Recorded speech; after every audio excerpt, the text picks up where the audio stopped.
Hey, it's MK, and I am here with a Rainbow Crush layout for you guys today. I am also playing along with Scraptember 2025 with the Scrappy Sisters, and today's prompt for Rainbow Crush is favorite color, and I decided my favorite color is wood grain. I know that's a total cop-out, but I also have the prompt of doing stickers. And so I am going to show you guys a couple ways that I like to use stickers. And one of the stickers I have are my wood veneer. I also have this label that is a paper sticker. And then I have this wax seal that is also a sticker.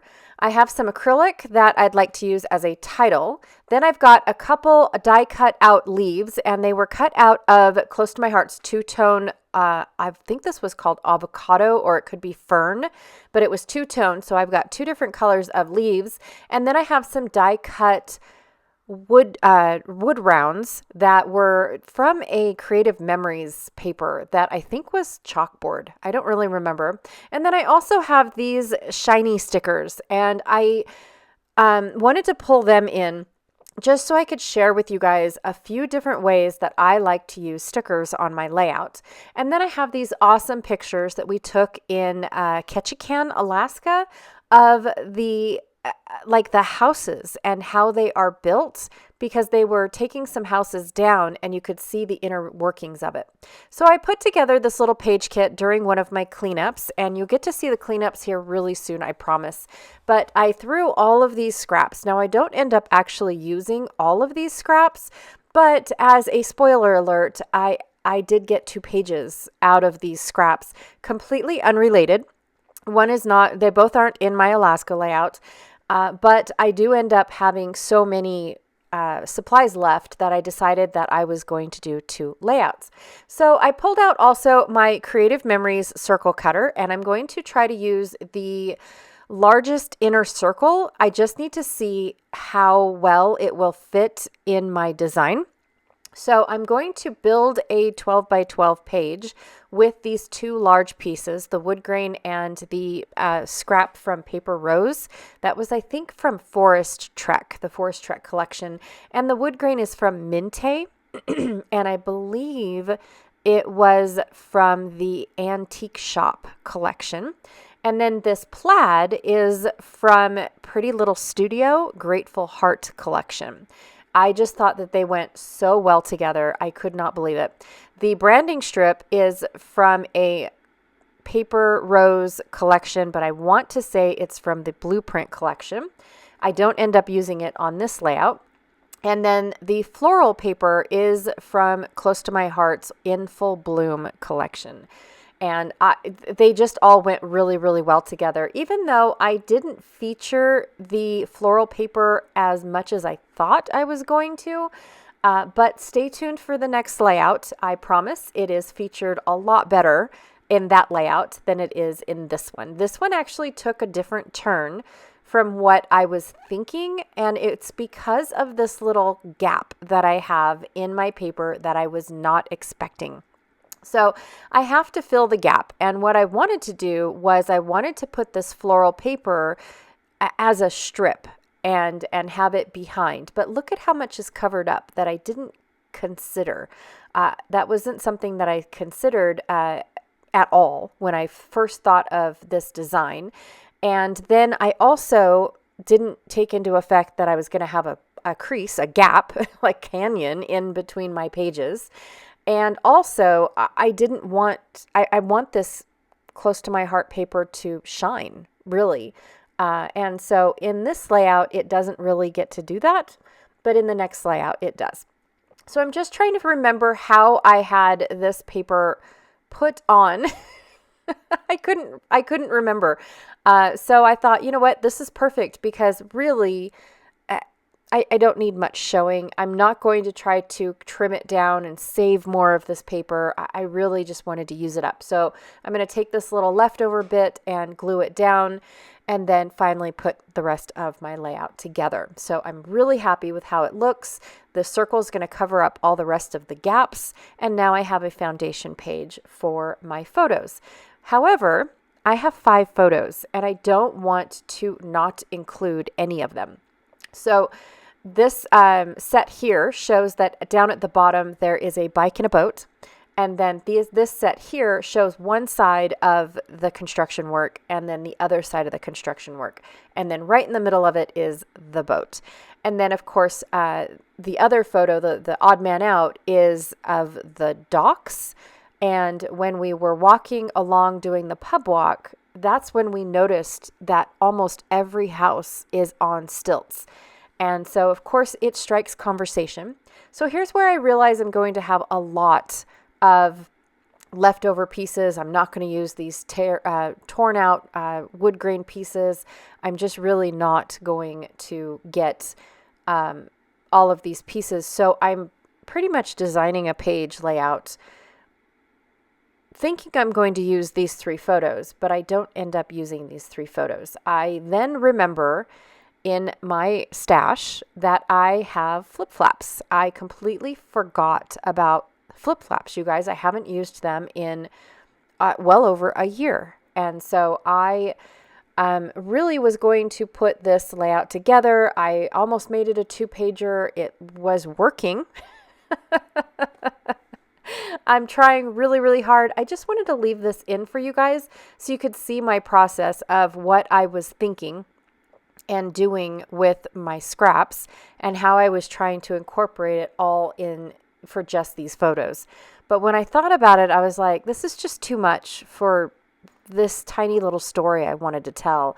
And it's not really a story. It's just the fact that it struck a conversation between my husband and myself about how people adapt and improvise in their area, like where they live, and we didn't know what type of conditions Ketchikan lives in until we went on our pub walk. And that's when the guy was telling us, our tour guide was telling us the history of Ketchikan and the tides, because the last bar that we went to actually really features how dangerous the tides are in Ketchikan. And now I don't know if they're like that in the rest of Alaska because, we don't go on pub walks at every port. But yeah, we definitely learned a lot about how dangerous the tides can be in this particular area. And of course, these guys have adapted and improvised instead of giving up and leaving, right? They just adapt and improvise. And these pillars show what they do and whatnot. And, they say that people buy the property and whether the house is sound or not, they will rebuild from the stilts up, and basically a new house will pop up, and then the next house that's built, they'll do the same exact thing, or people will go in to their homes and replace a pillar by pillar from within their house. Is that not crazy? They'll open up a floorboard in their home, pull out the pillar and then replace it and then put the standing back onto it. I can't grasp that concept, but I thought it was pretty cool and ingenious that, again, they are adapting because not every day can people tear down their house and start fresh because their pillars need to be changed. So, and of course, like I said, it struck conversation between my husband and self because of the fact that the people in New Orleans, they have adapted and improvised because of how close they are to the ocean. Same with the people up in Maine. They have also adapted. And so it's just one of those things that we really don't think about because we're so far inland that, our biggest complaint is how windy it gets at 2:00 every afternoon. Seriously, we don't really have a lot to adapt, except, we've got crickets. We've got those crickets that we have to, buy a bunch of plastic for every year and fortify our houses and yards and whatnot so they don't lay their eggs where we don't want them. That is the main reason why people put the plastic up and whatnot, is because if they get into a nice grassy area, they will lay millions of eggs, and then you'll have a nest of crickets. But yeah, it was a good conversation starter, and I wanted to document that conversation with this page just because of the fact that this is what started it, and this was on our walk before we went to the pub walk. Because our pub walk, which is another funny story, was supposed to be at 8:30 in the morning. And because, only Nevadans drink alcohol that early, which was weird. But it got pushed back a little ways. And so we just decided, okay, well, let's walk. Let's see what we can do. Plus, my husband was a little seasick. He wasn't a lot seasick, but he was a little, and he wanted to, get his land legs back. And so he definitely was on, wanting to walk around and shake off the rough waters that we had to endure to get to where we were. So another thing that I wanted to tell you guys, because this is supposed to be about stickers, not about the pillars, was that one way that I like to use my stickers is to keep the back on them. So I did that with my label, and I also did that with my my large leaves, is I just left the backing on them so I can float my stickers. I really like floating, especially the see-through clear stickers like this, because it just feels like they're acetate, but they're not as stiff as acetate. So I get that acetate feel from these clear stickers, but I don't have to stick them onto anything. The one downfall about having the clear stickers is that they're shiny, so they don't take very good pictures, but in real life, they look really pretty. And then, of course, with my label, I was able to leave the backing on it and put it wherever I wanted it to, so it doesn't stick to the, to the pictures. But I also was able to rough up the edges just a little bit and give me that outdoor feel. And also, I've noticed that when I leave the backing on super thin stickers like this, then I also don't have to worry about if I stuck this on my picture, would it have left a bump going onto that little strip of green paper? Would it have been a little bit see-through and you could see the photo? I'm not really sure. I would just rather leave the backing on and leave it exactly the way it is. So the last little sticker that I have are my wood veneers, and all my wood veneers come with a adhesive backing, which makes them into stickers in a way. And also too, all of my wood veneer comes with, and some of my acrylic as well, come with this paper coating on top. And some of that paper coating I leave on there, well, most of it is because I want you guys to experiment with coloring and inking and embossing, all different things that I have shown on my channel of how to manipulate your wood veneer before making, before peeling off this masking. But another thing too is that if you peel the masking, you get to see all this really cool wood grain underneath. The masking is pretty. It has a little bit of charring and it gives it a little bit of a shadow effect in some areas.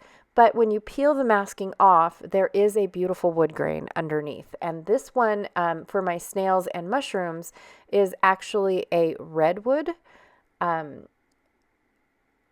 Red oak. I think it's called red oak wood grain. And then for my tree rings, they are just a maple. But they're still very, very pretty. I like the two. I like combining my wood grains, especially when I've got all sorts of wood grain, and that is supposed to be my favorite color for Rainbow Crush.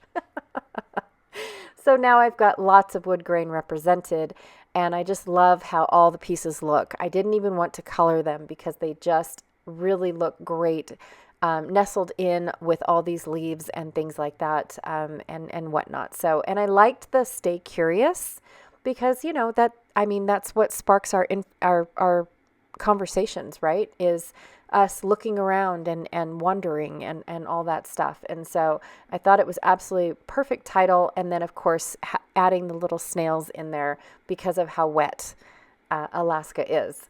So, just thought I would do that. Also, too, I know I'm not completely done, and I forgot to put my sticky back on my wax seal, or it would have been a sticker as well. So I just added some glue dots to it. But I am going to put this flip flap on here, and basically what I'm sharing with you guys here is The way that you want your flip flap to open depends on what side of the album you put it on. So if it's on the left page, you want your binding and the flip flap to open to the left. So that way when the person goes and closes the album, the flip flap will close as well if they forget to close it when they flip the page. And then if you want it on the right, you want it open on the right as well, because then when they go to flip it to the next page, it will again close itself, and you don't have to worry about it getting forgotten to be opened and opposite. Another sticker that I decided to add to this was tiny word stickers. I like doing tiny word stickers. At first I didn't, because of the fact that the little books don't ever seem to have the words I'm looking for. But I like adding the little tiny word stickers because, for one, they're gap fillers. They are perfect for that one little thing you seem to be missing. And this one here fit on my photo perfectly in a dead space. I thought that was great. I had a little leftover leaf.